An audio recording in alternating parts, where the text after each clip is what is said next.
Assalamualaikum warahmatullahi wabarakatuh. Hadratin Nabi Mustafa Sayyidina Muhammadin sallallahu alaihi wasallam, hadratin Muhammadin Hasan Sayyidina Abdullah masyaallah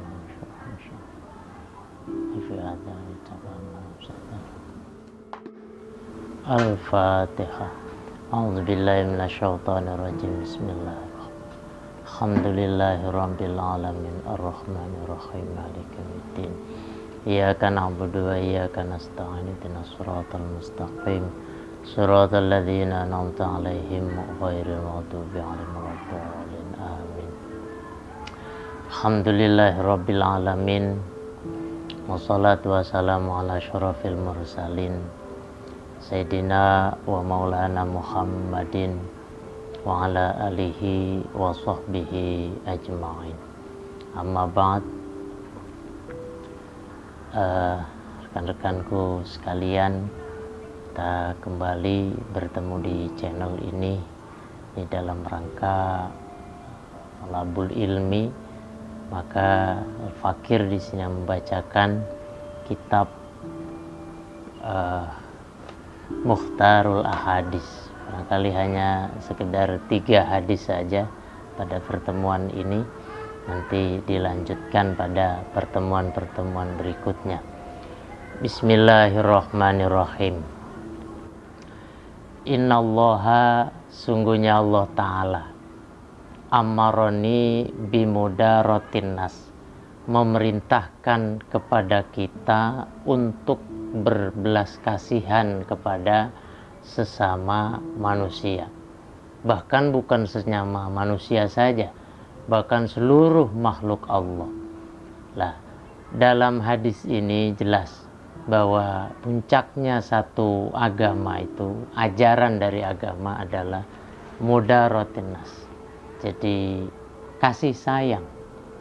Betapa seorang wali besar namanya Abu Yazid Al-Bustami itu pernah membawa makanan yang kemudian makanan itu ada seekor semut.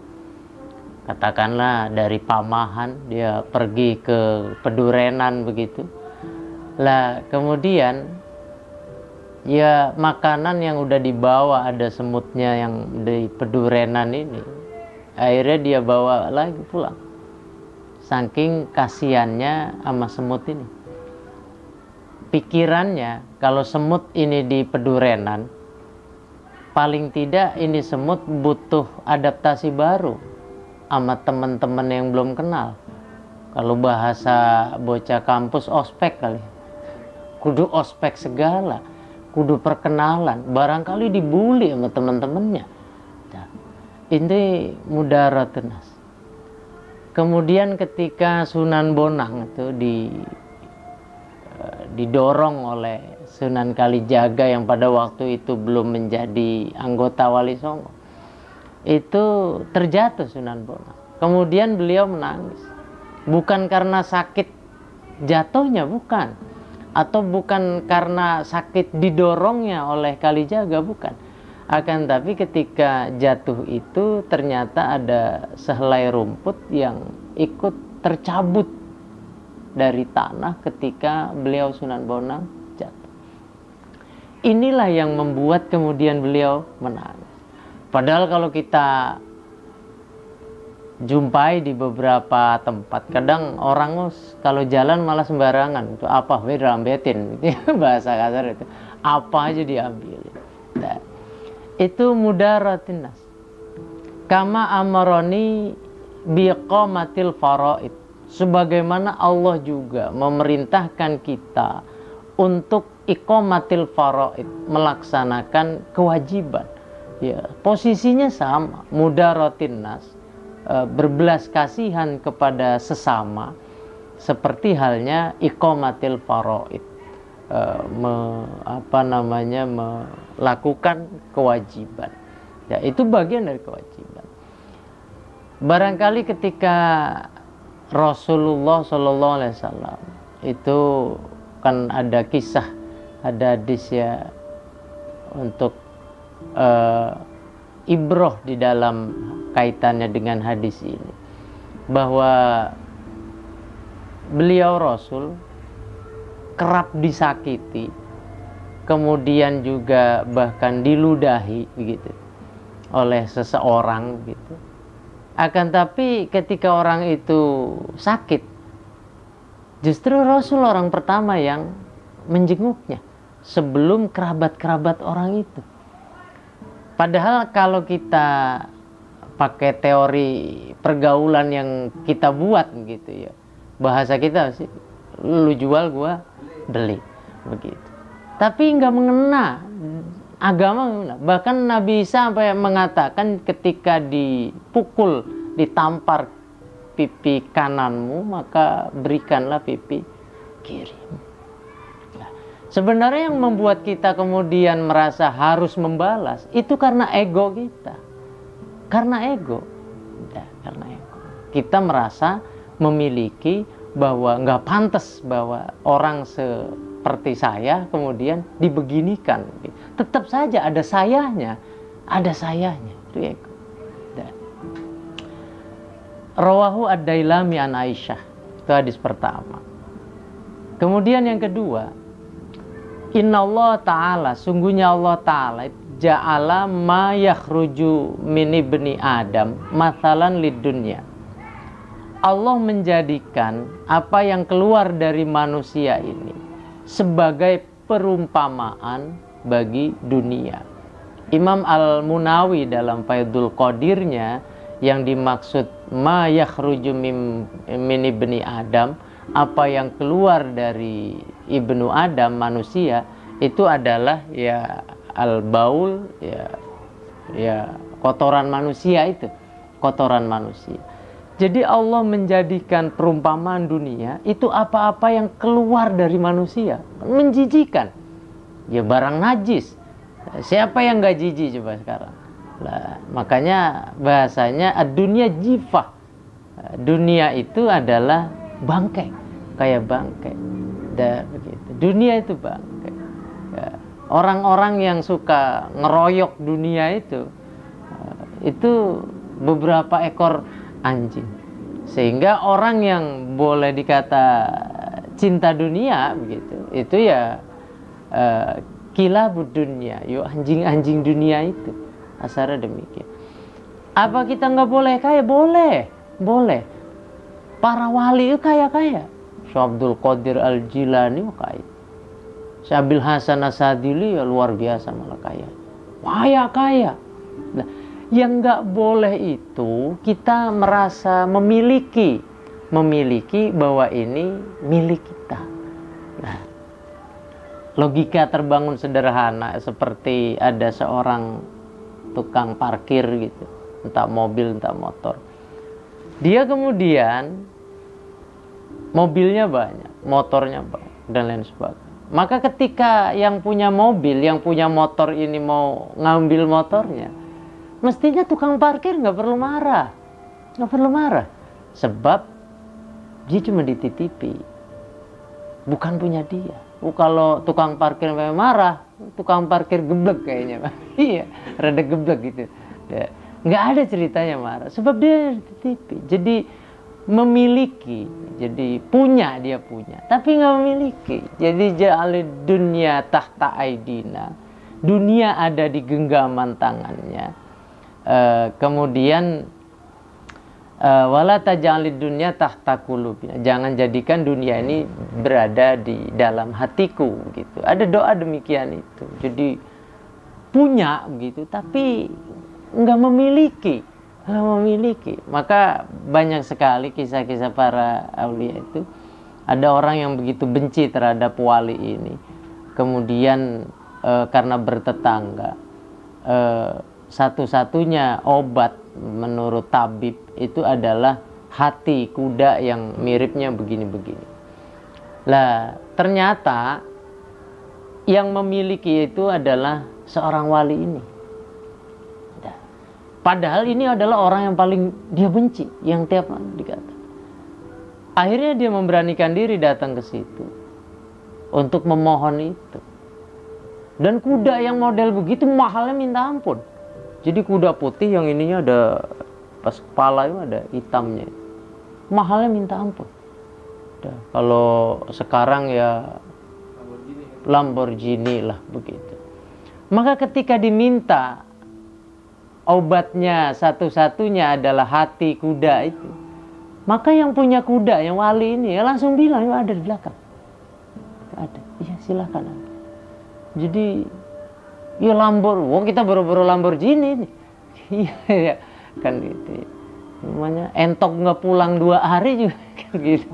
Puyengnya minta ampun. Entok nggak pulang 2 hari, puyeng minta ampun. Kadang nyarinya sampai beduk maghrib. Nggak maghrib juga. Haji Oman udah datang padahal.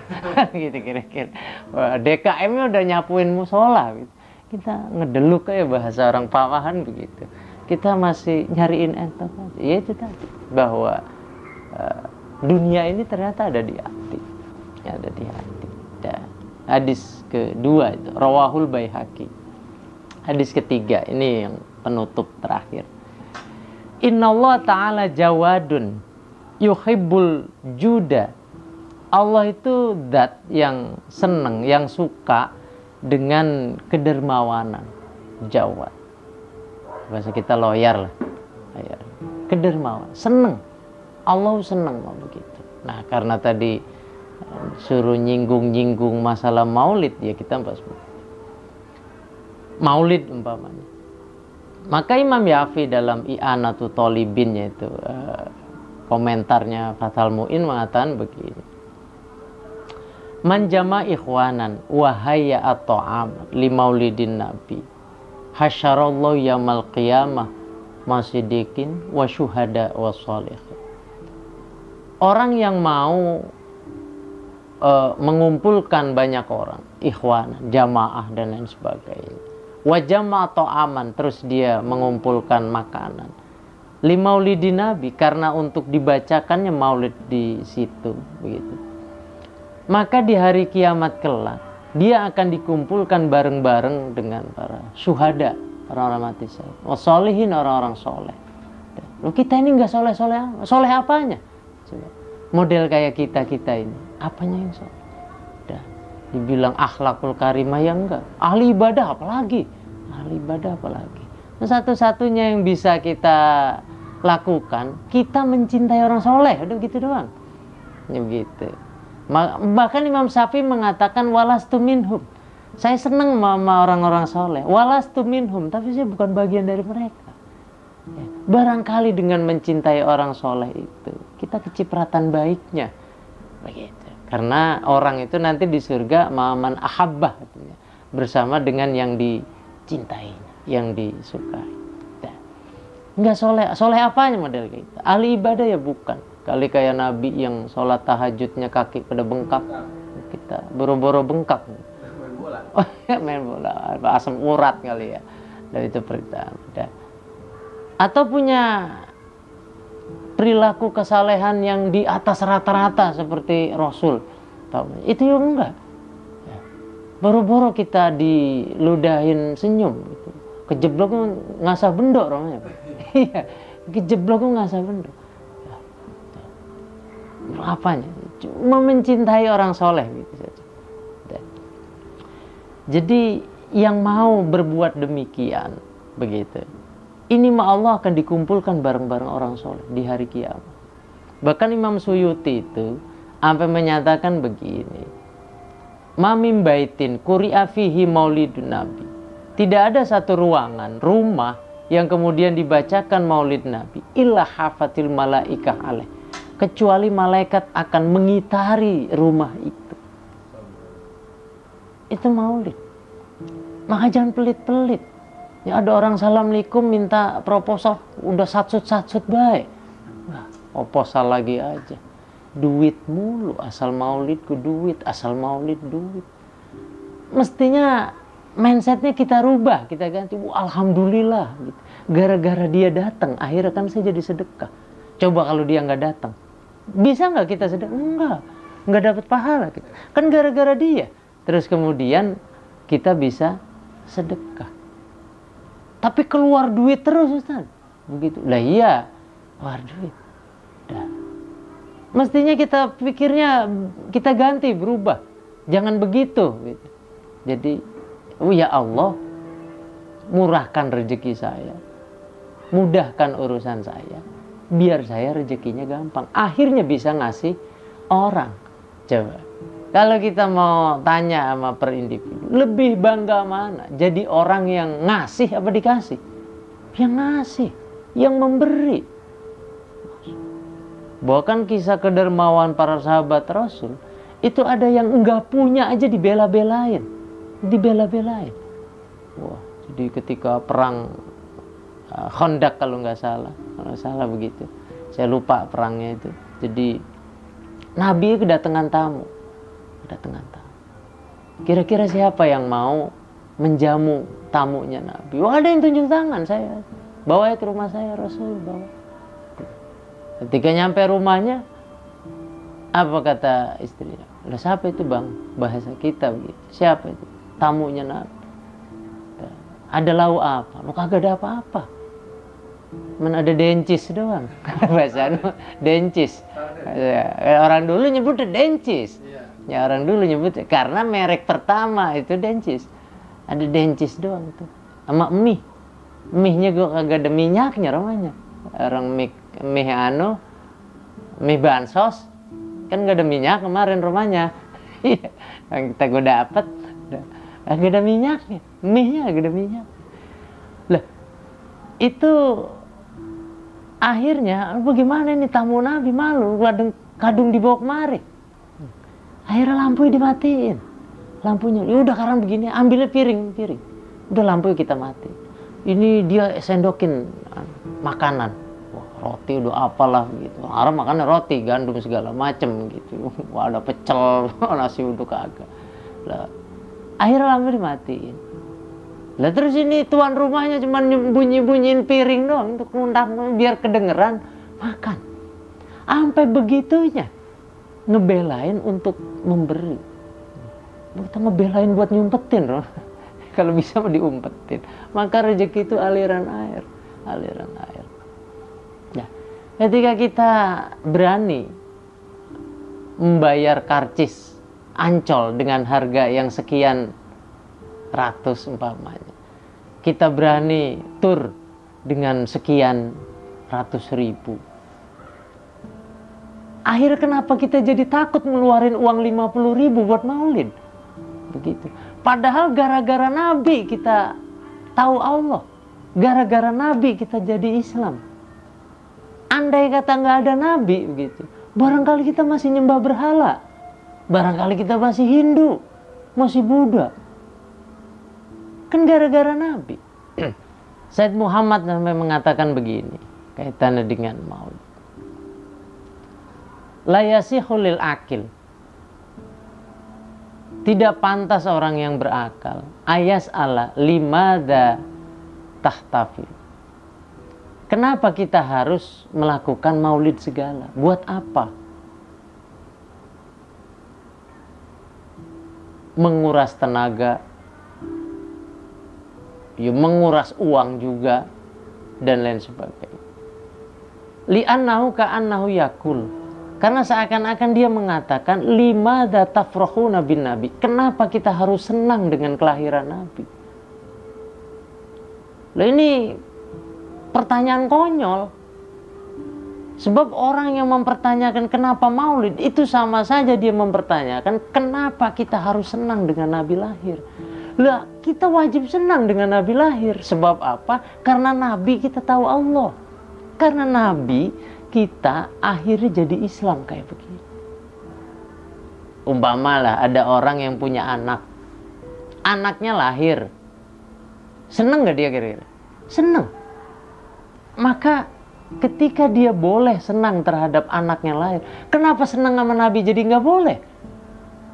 Logika macam apa yang begini? Bahkan seorang Abu Lahab itu ketika Rasul lahir 4 di hari Senin, itu punya budak namanya Suwaibah, ngabarin Abu Lahab gitu.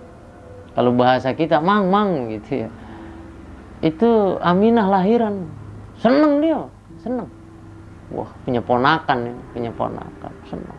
Sehingga dia bangun dari bangkunya, Suhaibah yang budak langsung dimerdekakan. Saya bagaimana mangannya? Lu merdeka, lu bebas. Mana kayak sekarang mah pasar capi ke sana gitu. Ya, senang. Lah.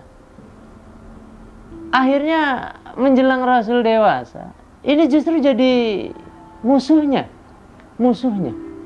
Tapi sebegitunya Allah tetap menghargai bahwa Abu Lahab ini pernah senang dengan lahirnya Nabi. Maka dalam riwayat Sahih setiap hari Senin itu neraka untuk Abu Lahab itu diringankan. Diringankan. Sebab apa? Pernah senang. Kalau yang seorang Abu Lahab saja yang jadi musuh Nabi, enggak pernah Islam, cuma senang pas lahiran doang gitu. Itu saja Allah memberikan apresiasi yang seperti. Apalagi kita yang orang mukmin. Ngelihat Nabi kagak pernah, terus seneng dengan kelahiran Nabi. Ini kan luar biasa. Orang zaman sekarang terus mempertanya, kagak ada dalilnya. Dikit nggak ada dalil. Padahal nggak perlu dalil. Salaman habis sholat nggak ada dalilnya. Padahal dia ya habis sholatnya nyalain HP. Padahal nyalain HP nggak ada dalilnya, sama, kagak ada dalilnya juga. Orang sekarang udah dalil, udah. Wa yuhibbu ma'aliyal akhlaq wa yakrahu safsafaha. Dan Allah itu suka pada akhlak yang tinggi, budi pekerti yang luhur. Kemudian Allah itu benci, enggak senang sama yang akhlak tercela. Wallahu a'lam bishawab. Demikian yang dapat saya sampaikan pada pengajian kali ini. Ada 3 hadis tadi yang sampaikan, mudah-mudahan bermanfaat. Kurang lebihnya maaf. Assalamualaikum warahmatullahi wabarakatuh.